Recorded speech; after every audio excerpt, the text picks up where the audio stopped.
there was a very strange occurrence in round 9 of the US Championship. In the game between Wesley So and Varujan Akobian, after just 6 moves, Wesley So was forfeited. Well, the position, of course, is irrelevant. Why was he forfeited? Because he was making notes on a piece of paper underneath his score sheet, and that is against the rules of chess. Just to be absolutely clear, this kind of thing is, well, it's well known to be against the rules. Let me just read from the official rules of chess. The score sheet shall be used only for recording moves, the times of the clocks, offers of a draw, matters relating to a claim and other relevant data. And there's another rule: during play, the players are forbidden to use any notes, sources of information or advice, or analyse any game on another chessboard, etc. It goes on, but the rules are very clear on this, that the score sheet is only to be used for recording the moves. Wesley So had been warned twice already in the tournament for doing this. I should say he wasn't noting down variations. He was actually just giving himself little bits of advice, like double check your moves, use your times, things like this. But this is against the rules, and Akobian complained, and the arbiter came over, and as this was the 3rd occurrence, then Wesley So was forfeited. I think it's very, very sad, but in my opinion, the arbiter had to, treat Wesley So as any other competitor in the tournament. Everyone has to abide by the same rules, and I don't think that he had any alternative to do that. Afterwards, Wesley So wrote on Facebook, "I've been having trouble concentrating, so I wrote a note to myself on a piece of paper." In this case, it wasn't actually the score sheet, but as I said, that's also against the rules. It said, "Double check, triple check, use your time." Akobian saw it and complained to the arbiter, and a forfeit was declared. I'm sorry, I did not know it was against the rules. To be honest, I think Wesley was being a bit naive. He's having a really rotten tournament, and there are lots of stories coming out that he's been having personal problems. There's a family rift going on.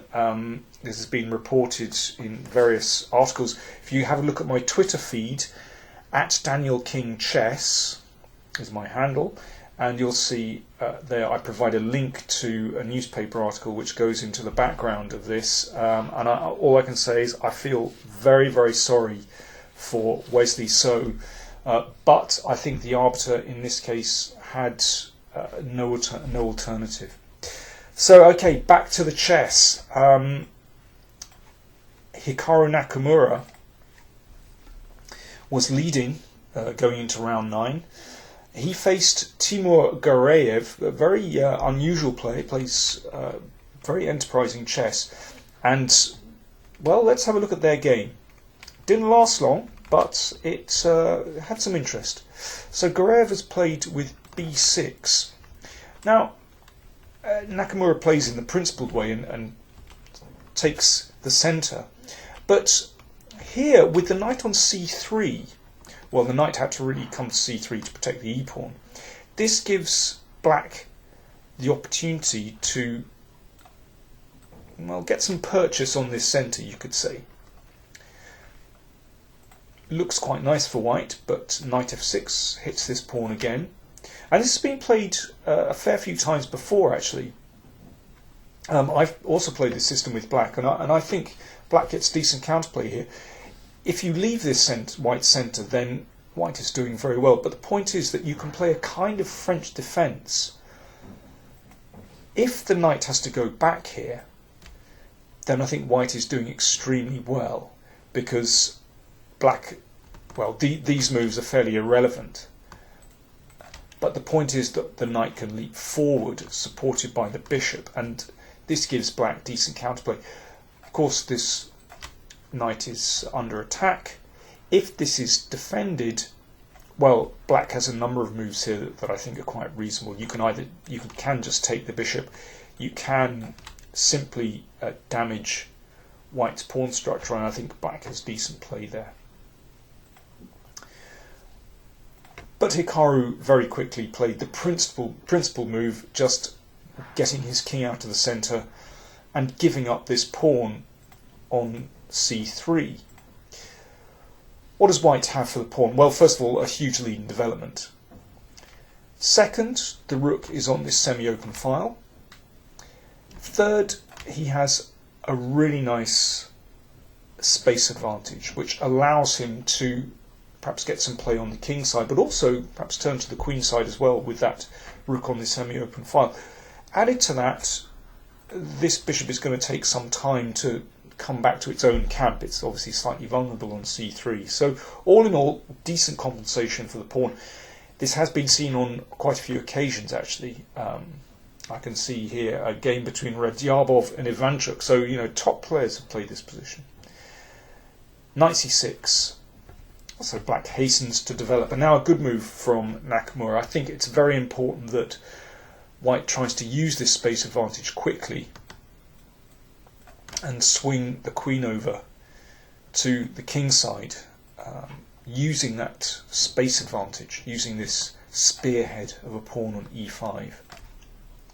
Of course, it's very dangerous for black simply to castle on the king side when this bishop is already pointing at h7, and, well, there's even the possibility to swing the rook across as well after some kind of sacrifice. So this is black's problem. Where does the king go? It's not simple. Well, castling kingside is obviously suicidal, but going to the queen side is also fraught with danger when the rook is standing on a semi-open file.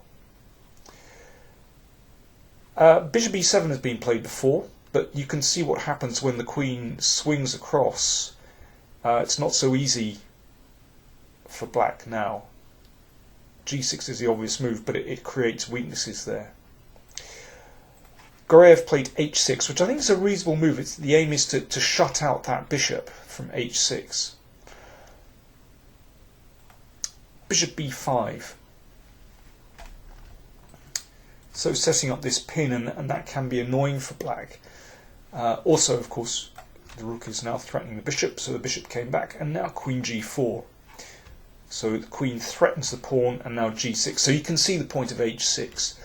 It prevents that bishop from landing on that very nice square on h6, and also controls the g5 square. White might have wanted to land a knight there, for example.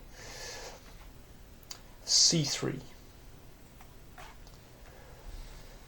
So that gives white this nice pawn structure, but in some ways that tells me that Hikaru doesn't have a really clear, straightforward, aggressive plan here. To a certain extent, he's waiting to see what black plays here.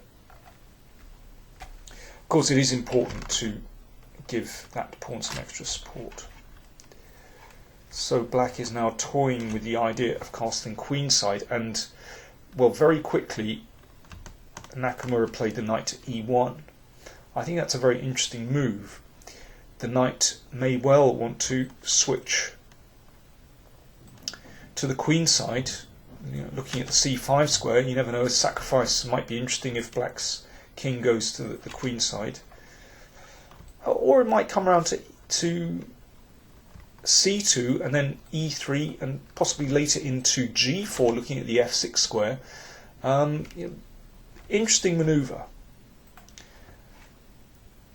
And if black were to castle queenside here, well, although black has a very solid king position, that semi-open file always gives white something. It might be interesting. Well, first of all, let's play the queen here. Let's attack that pawn. So the queen goes back, and then perhaps queen e2, just to control this diagonal. And we might follow up with the a pawn, and don't forget that knight waiting in the wings to come to some nice square. So I can understand why Gareev didn't want to castle queenside. Then again, if he doesn't castle queenside, then it's always a bit problematic. Where is that king going? So Gareev decided to get rid of this bishop, to push the bishop back, to break the pin. Understandable.